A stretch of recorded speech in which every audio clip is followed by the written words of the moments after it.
Добър вечер, уважаеми зрители на телевизия Гарта. Ето, че отново дойде сряда, часът 18:30 и имам удоволствието да водя за вас правната рубрика на телевизията "Вашият правен съветник". В предишното предаване, миналата сряда, разглеждахме с помощник нотариус Илко Димитров една нова за нас тема, нотариалната. Днес ще обърнем внимание на други практически въпроси, с които вие обикновено се срещате в своят живот.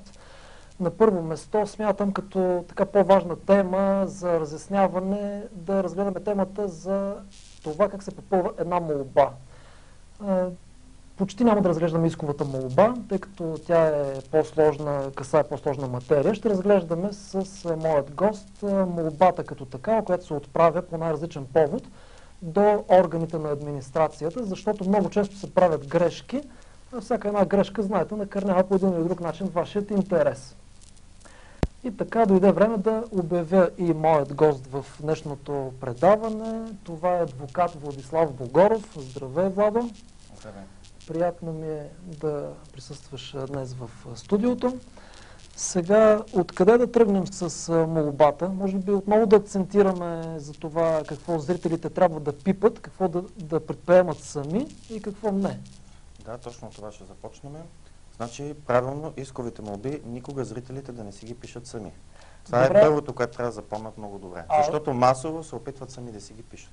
А ако примерно зрителят, т.е. хората преценят, че става дума за нещо елементарно.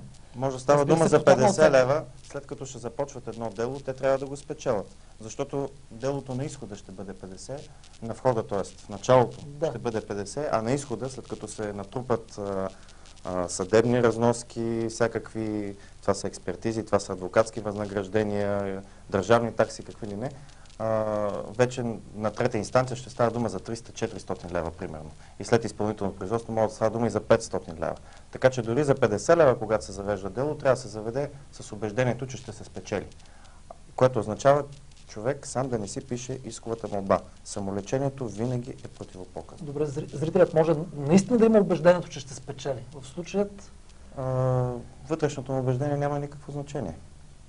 Важно е системата да приеме, че той е прав, а не той сам да си вярва. Всъщност тук изниква и може би едно така нужно разяснение да бъде поставено, че казусът може с години да е тежал на зрителя.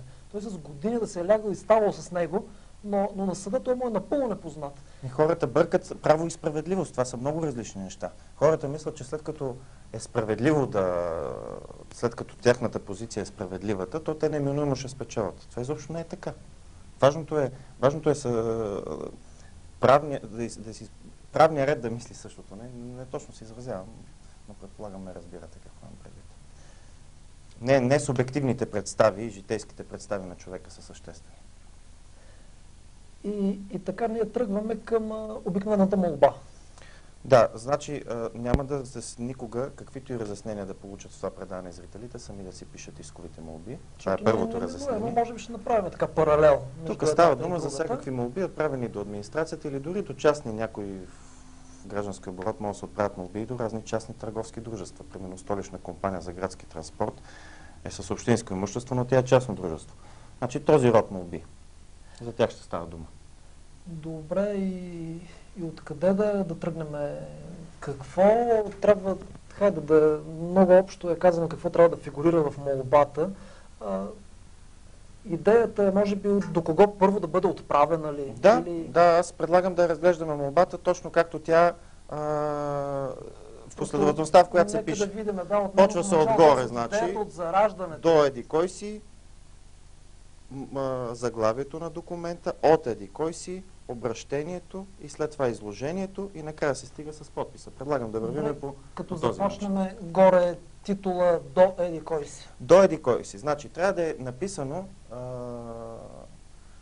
не само органа, до който се отправя, а конкретно до тази конкретната служба, точната служба, която ще се занимава с въпроса. Даже ако може и съответното лице, съответният служител, ако се знае кой е той, и неговото име даже да е изписано отгоре.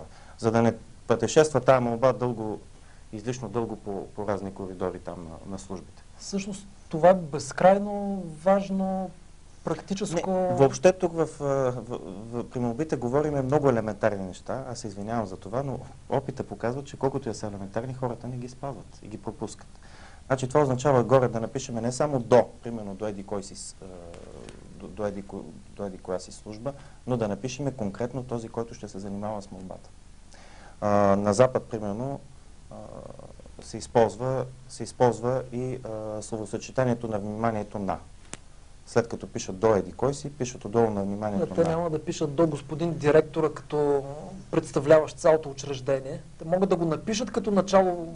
Естествено, обикновено, форма, да. ако става дума за някакво голямо учреждение, естествено, че главата на това учреждение няма да се занимава с всеки проблем. Има си нека да го сезират като представител на цялото учреждение, на учреждение в цялост, но казваш, че много по-добре е за тях, за да знаят, че молбата им ще отиде в правилното место, или най-малкото тя рано или късно би пристигнала в правилното место, но да стане по-бързо, да фигурира и примерно какво? Отделът, началникът на този отдел, всичко, лицето, което се занимава. Въобще всякакви подробности, които имат значение, да се пишат вътре. Да. А няма ли по този начин да ги отекчат? Не. Примерно чиновника ще каже, охо, ма вие тук сте изписали половината лист само до този, до който трябва да отиде. Няма никакъв проблем да се изпише половината лист. Защо? Добре, продължаваме натам. Значи натам. След това следва заглавието, молба. Заглавието в някои случаи няма значение на документите по нашето право. Има значение, примерно в такива случаи, когато се правят ценни книги, някои други такива, но при молбите, ако примерно се пише молба или жалба до административен орган, въпреки че тези две понятия се различават теоретически, но това вече не е толкова съществено. Дори да се сбърка названието, ако примерно вместо молба се пише жалба или нещо подобно, или сигнал. След това, отдолу се пише от кого е. Трябва да се изпише точен адрес. Точен адрес, така че това задължително не е адреса, на който живее човека. Това може да не е адреса по паспорт. Това е адреса, на който си получава той пощенската кореспонденция. Защото идеята да се изпише този адрес е именно тази. Да може, ако... Да се осъществена обратна връзка. Да. Така че много ясно. Няма да го проверяват. Да. Адреса по личната му карта. Да, няма. Освен това, ние сме в правото си гражданите да посочваме какъвто си искаме адрес, който за получаване на кореспонденция, който не е задължително да съвпада с този адрес. Но разбира се, това посочване ни обвързва. Да, за това даже ГПК, Гражданския процесуален кодекс, говори за съдебен адрес. Това е адрес, който може да го сменяме теоретично, даже всеки месец. И действително, ако пътуваме из страната, защо да не го сменяме? Днеска сме в Бургас, утре сме във Варна, днеска сме в Младост, утре сме в Казичене. Защо не? Добре, самото лице как ще се индивидуализира, което подава молбата? Лицето се индивидуализира със своите имена. Никакви сложности не възникват тук.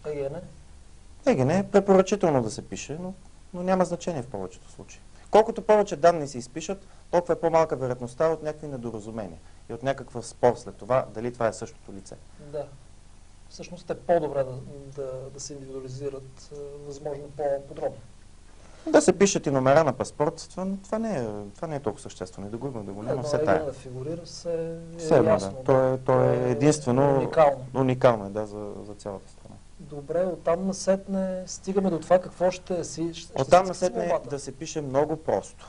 На много разбираем общоупотребим език. Значи, езика, на който се пишат молбите, е литературният български език. Това значи езика, който се разбира от всички българи.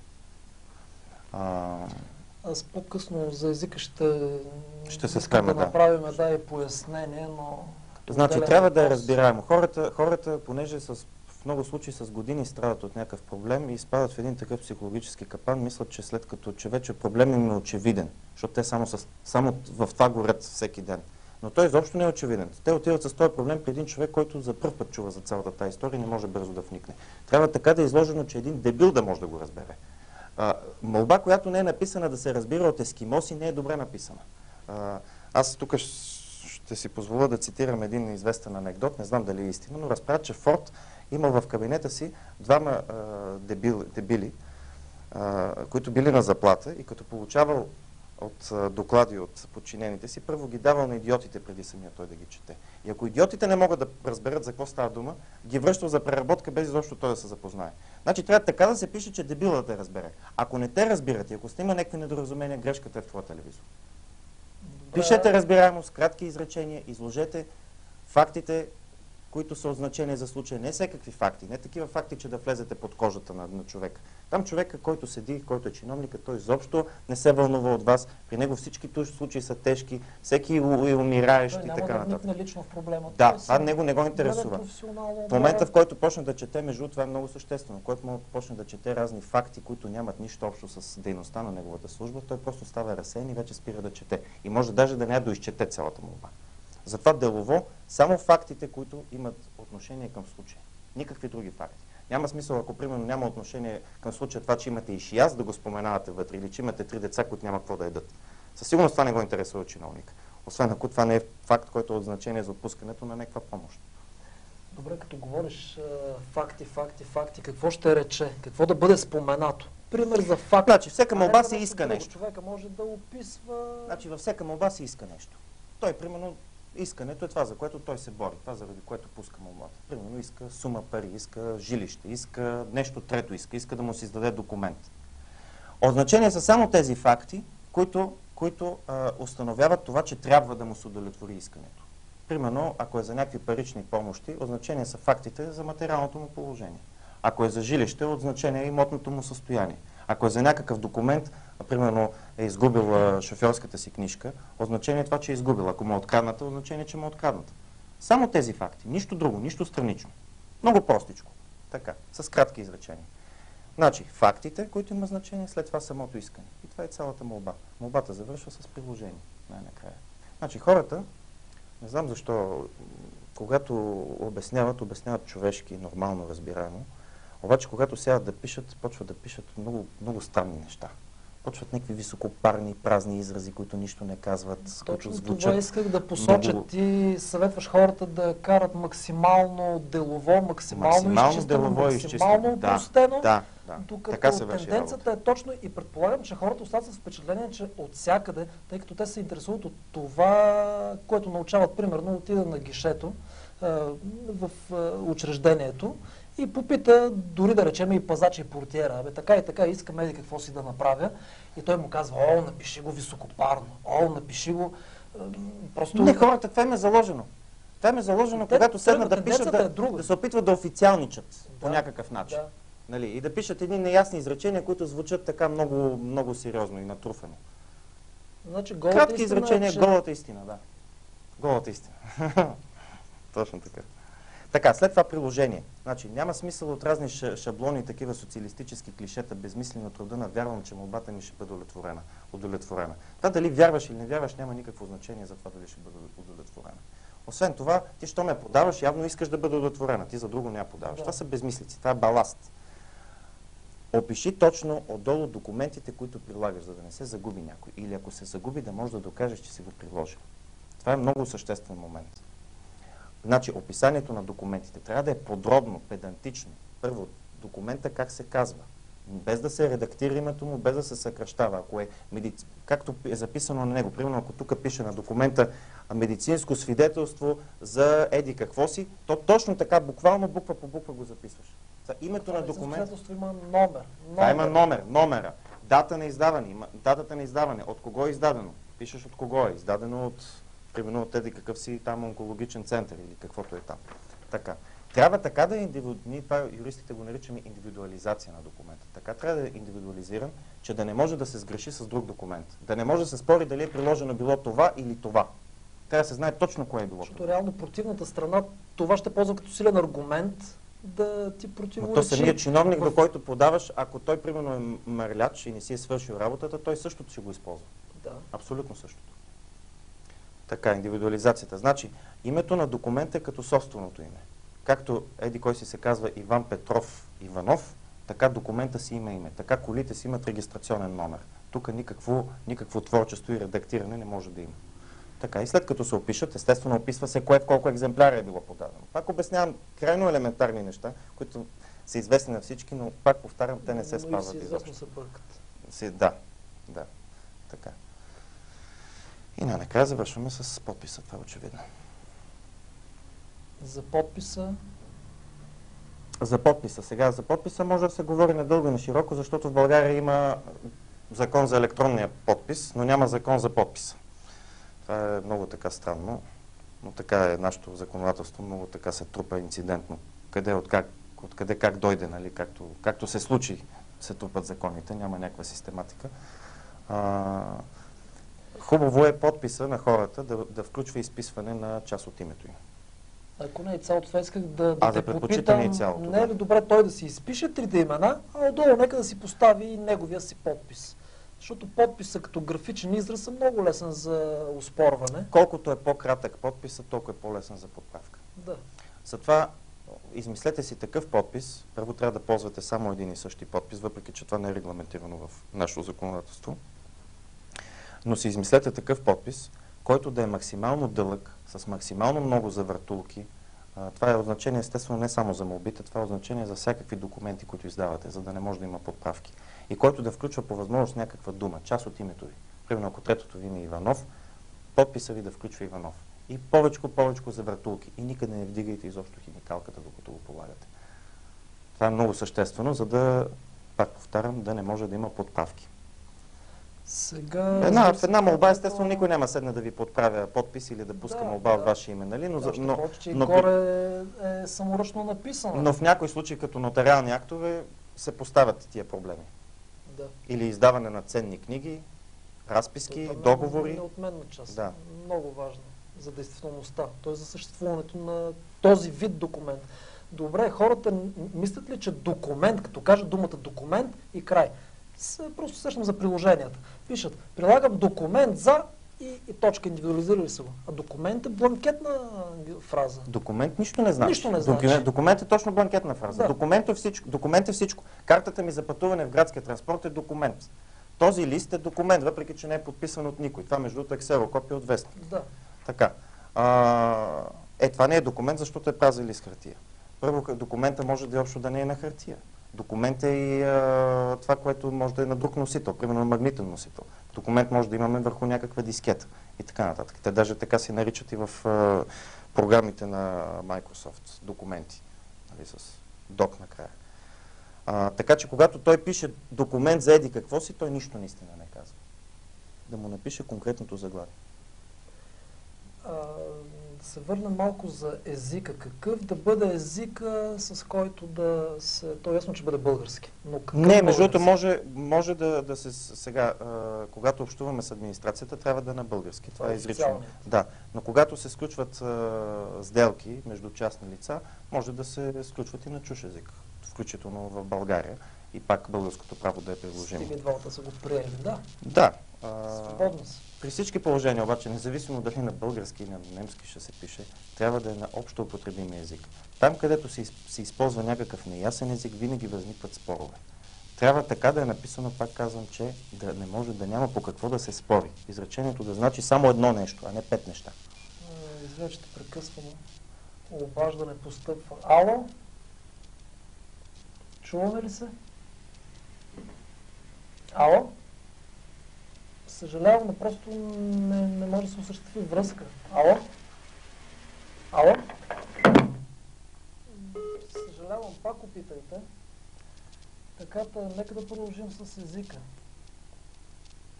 И ясно е, че трябва да е... Добре, какво значи, примерно, ще рече да е ясен, общо достъпен? Това означава всеки човек, без да има специално образование, без да е от дадена област на страната, без да е някакъв особен човек, да може да го разбира и да го разбира. Това означава циганин от факултета да разбира от този текст, стига да може да чете същото, което разбира баба Пена от Каспичан и което разбира един адвокат от София. Всичките тримата трябва да разбират едно и също. Ако искаш да ти бъде удовлетворена молбата, Това трябва да е текста. Реално. Това се Ние отнася това и за говорим. молби, и за договори, и за абсолютно всичко. Да се пише разбираемо. Наистина не знам защо хората, когато говорят, излагат на човешки език проблемите си, когато пишат, това се забелязва и при писане на договори, сядат и го пишат неясно, с някакви пак такива празни, високопарни, нищо не значещи думи и най-накрая. А всъщност един договор, примерно, той за какво е? Той е за това кой на кого колко пари трябва да плати, на коя дата, за каква свършена работа. Ако си извикаш бояджията и изключваш договор с него, опиши конкретно какво трябва да боядиса, с каква боя, за какъв срок. Това е. Добре. Документът, сега хората ясно е, говориме какъв интерес имат да бъде точен, ясен, отправен до когото трябва, на достъпен език, всичко да е изяснено, приложенията да са като хората. А как може един документ, все пак човек да знае, че няма да бъде злоупотребено пък създадения документ? Първо няма да бъде подправен, някой няма да го използва. Да дадем отново така най-елементарни, но практически съвети. Да, тук съветите ми също ще бъдат много, много очевидни, пак ще говоря очевидни неща и елементарни, но пак повтарям, те не се спазват.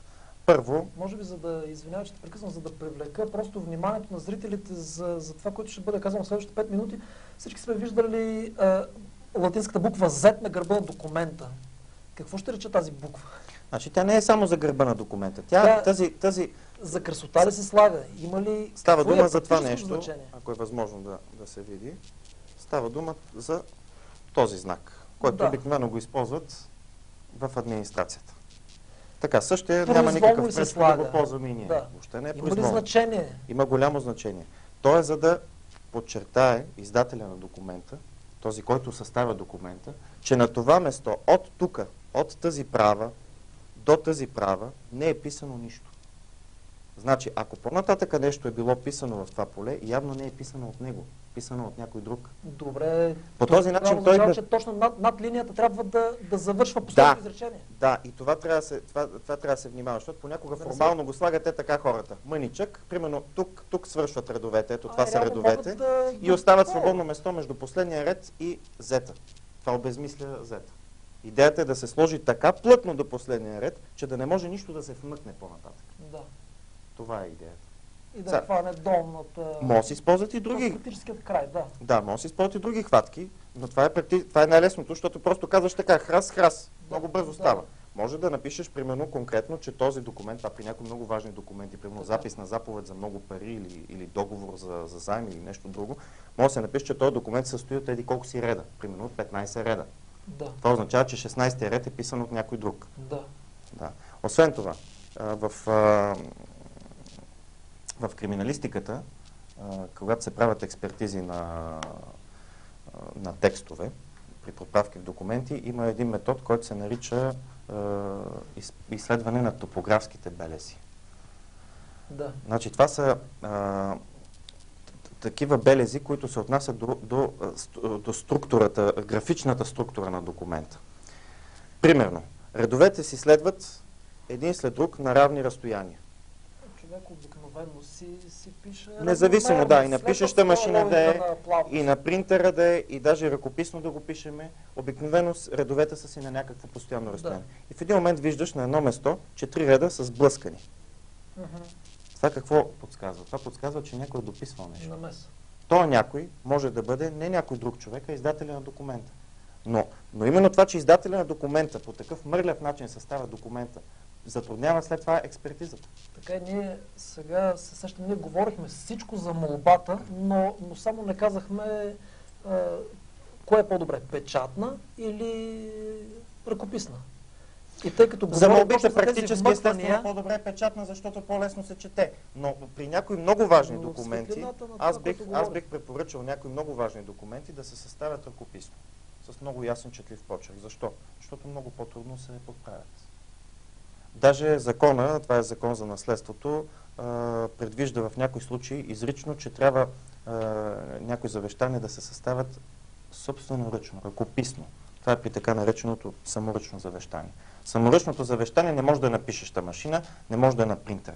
То може само да е изписано от самия му автор, ред по ред, всяка думичка на ръка. По никакъв друг начин не става. Но това естествено не пречи да се използва този метод и при други документи. И винаги този, който дължи, който, в документа, примерно ако говорим за договор, документ, който закрепва някакъв договор, всеки да изпише на ръка това, което той дължи. Ако аз и ти сключваме документи, твоите задължения да ги изписваш ти, моите задължения да ги изписвам аз. Така се улеснява доказването, ако има утре един съдебен спор. И някой твърди, не е верно, не съм го подписал аз този договор. Не си го подписвал, обаче това тук е написано с твой почерк. И разликата в този случай ще бъде това, че може да се направи експертиза на почерка. Експертиза на почерка всеизвестно обикновено води до категорични изводи. Може да се каже дали този почерк е на Пешо или не е на Пешо. Да. Но когато не е изписано собственоръчно, когато само отдолу има един подпис, експертизата на подпис не е същото като експертиза на почерка, там извода често е вероятностен, да. Добре, ако документът от повече страници, това, че принтера автоматично надписва, стига да му зададеш функцията page number и започва да си пише страници. Това очевидно не върши работа. Добре, най-накрая защото може да същото. отново. Сега в момента и печатната и компютърна техника са толкова напреднали, че с един обикновен скенер и с един обикновен компютър, да всеки тинейджър софийски почти може да си го позволи, може да се правят всякакви хватки, да се сканира, пък след това да се променя, да се сменят шрифтове. Тоест фразата този договор беше подписан в два еднообразни екземпляра. Хубаво, нека тая фраза да си има, да се знае. Тя си има своята важимост, но тя категорично не обхваща и броя на страниците. Какво се състои този договор? Да, значи много правилно насочваш ти. Първо, броя на страниците да бъде конкретизиран, когато те са повече от една. Дали става дума за 20 или за 21 страници. Има договори, които може да са по 200 страници.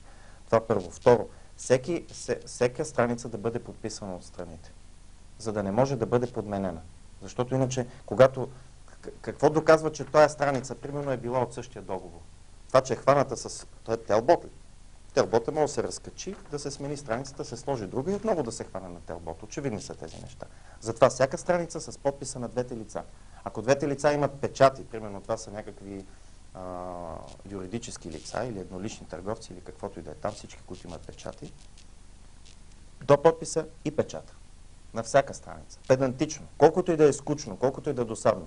Въобще, винаги когато се изготвят документи, изготвите ги така, сякаш утре ще спорите кой ги изготвя.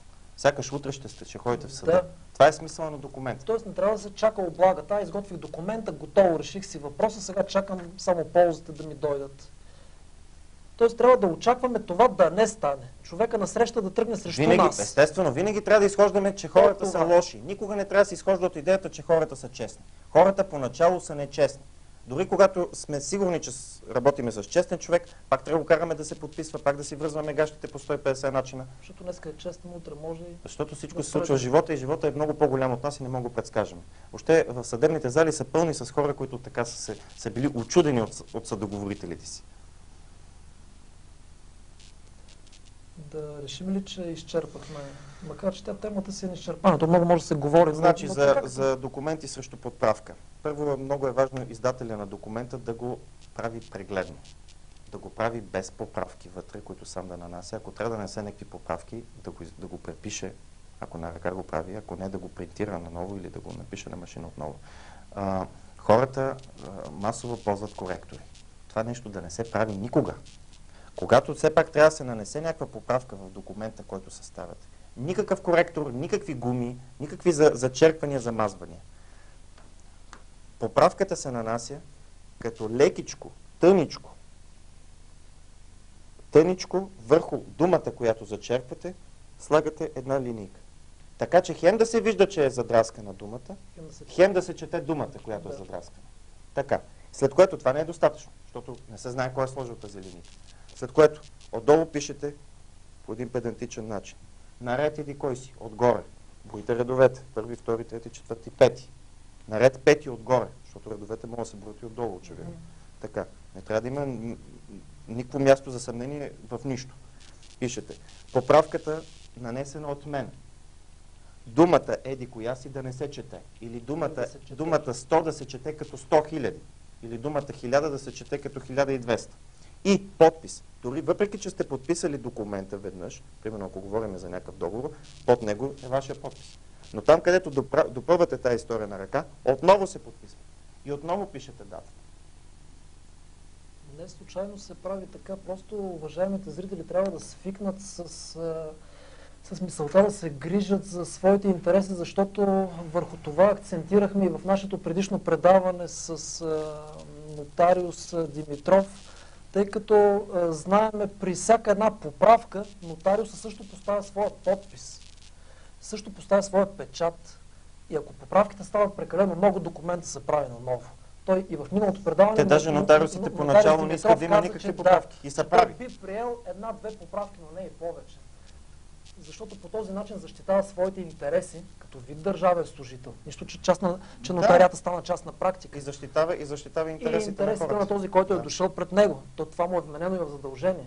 Въобще идеята на документите е с тях да се върши работа, да се знае кой какво дължи, кой какво е прехвърлил и така нататък. Всякакви възможности да се спори по някакъв въпрос не са в изгода на добросъвестните хора. Винаги там, където се пише неясно или там, където се документира неясно, това е в изгода на някой хитрец. Не случайно и тези, които искат да злоупотребяват, обикновено искат договорките да станат устно. Да. Не случайно бързат, прибират с времето, с изпускането на случая. Дай да бързаме, защото човека сега тук е в момента, сега тук трябва да дадем парите, нямаме време да пишеме договори, после ще ги напишеме тия договори ти, или пък примерно, сега в момента този договор сме съставили, не го, че ти подпиши се, после ще ти обясна за какво е. Нали? Или после, ако трябва, ще го промениме, нали? Няма проблем. Хората първо не трябва да сключват никакви сделки, които не са писмени, и второ, не трябва да слагат подписа без да четат. Пак казвам очевидни неща, обаче работата ми на адвокат ме е убедила, че българина просто или документира немърливо, или изобщо не документира. И след това отива в съда. И в съда и винаги търси адвокатска помощ, след като се обърнала каруцата, когато вече е трудно. Когато първо е скъпо, и второ, не винаги може да се оправят нещата. И разбира се, което е най-лошото, че я търси тогава, когато тя просто в едно нормално развитие на нещата, следването на едни така нормални съвети, нормална логика е могло да бъде категорично. Могло е всякакви инфекции да бъдат избегнати, да. Но правната култура на българина е точно такава. Българина просто не обича да записва. Това не знам, историците ще кажат дали от робството идва, от това, че сме се научили всичко нелегално, скрито покрито да го правиме, с стискане на ръце, с пихме окръчмата, поляхме го и такива истории. Но в съда не може да се позовеш на стискане на ръце. Не, то може, редица договори могат да се сключват и устно. Да. Не всички договори, не при всички договори закона предвижда задължително да се сключват като писмено. Но не е в интерес на страните. Може със свидетелски показания много договори, примерно договор за заем на стойност по-малко от 1000 лева. Може със свидетелски показания. Но защо е нужно? Много по-лесно е да имаш един документ. Отиваш, чиста работа, прилагаш си го документа и делото приключва. А да караш свидетели, пък кой ще дойде, пък някой междувременно няма време, а другия не си спомня, третия, петия, пък почват другата страна лъжесвидетели да докарва и то става безкрайна история. И за да свържем отново сегашното и миналото предаване, значи е хубаво и да ползват услугите и на нотариата. Просто да си заверят подписи, естествено, да заверят съдържанието на документ. То затова е измислен. То затова е нотариус. За улеснение. Той не е измислен за нещо друго. Самоцелно да работи. Хората по принцип отиват при нотариус българите, когато се става дума за прехвърляне на недвижими имоти или когато се заверяват пълномощно. Нещо много сериозно, което по принцип се извършва веднъж в живота. Или 5 пъти, да. А всъщност нотариуса може да извършва толкова много други удостоверявания. Толкова много. Това са нотариални покани. Това са удостоверяване на съдържанието на документ. То, например, това е абсолютната сигурност срещу всякакви поправки. Удостоверяване на съдържанието на документ. Това изобщо хората даже не са го чували, че съществува такава услуга, която предлагат такъв вид удостоверяване по нашето процесуално право. При него, щом го споменахме, нали, ако разрешите да продължа. Да. При него се отива при нотариуса с документа и с препис от документа. Значи думата препис обикновено означава, че се отива с ксерокопия. Нали? Въпреки че теоретично е възмислимо да го препишеш и на ръка документа. Но чистата работа е снимай го, не са скъпи ксероксите, отиваш с тия две неща при нотариуса. И нотариуса вече слага печата си върху двете, удостоверява на коя дата, че с този документ, в този си външен вид си отишъл при него и външният вид вече е закрепен, защото един екземпляр остава при него, където се подвързва в нарочна книга. И вече, ако по-рано, по-късно нещо е било и добре, мазано че по изхожда този и от документ, другата страна. винаги може да се сравни Беше двата и да се казано види, от че към нотариус, тая сега дата, се казва и от Да. адвокат. може да се види, че към тая дата еди коя си част от текста не е имало. Или еди коя си е било по друг начин. Въобще, Винаги. всякакви подправки стават невъзможни. Това е чиста работа. Да се надяваме, че нещо е влязло в главите на хората, защото все пак Не, това хората са ги разбират, практически хората не съвети. са никак глупави. Хората интелектуално Не го са, разбират. трябва да остане Проблемът там. е, че не го правят. Да остане, да Това е бъде проблем. направено. Владо, благодаря ти много за Благодаря аз. участието. Уважаеми зрители, това беше всичко за днес. Приключваме. Ще се видим отново следващата сряда. Ако имате някакви въпроси, задавайте ги на редакционните телефони, обаждайте се по време на предаванията. Съжалявам, че не можахме да установим връзка с зрителят, който ни търси, но понякога вината е и в нас, и в линиите, и всичко се случва. Желая ви приятна вечер с програмата на телевизия Гарта. От нас довиждане.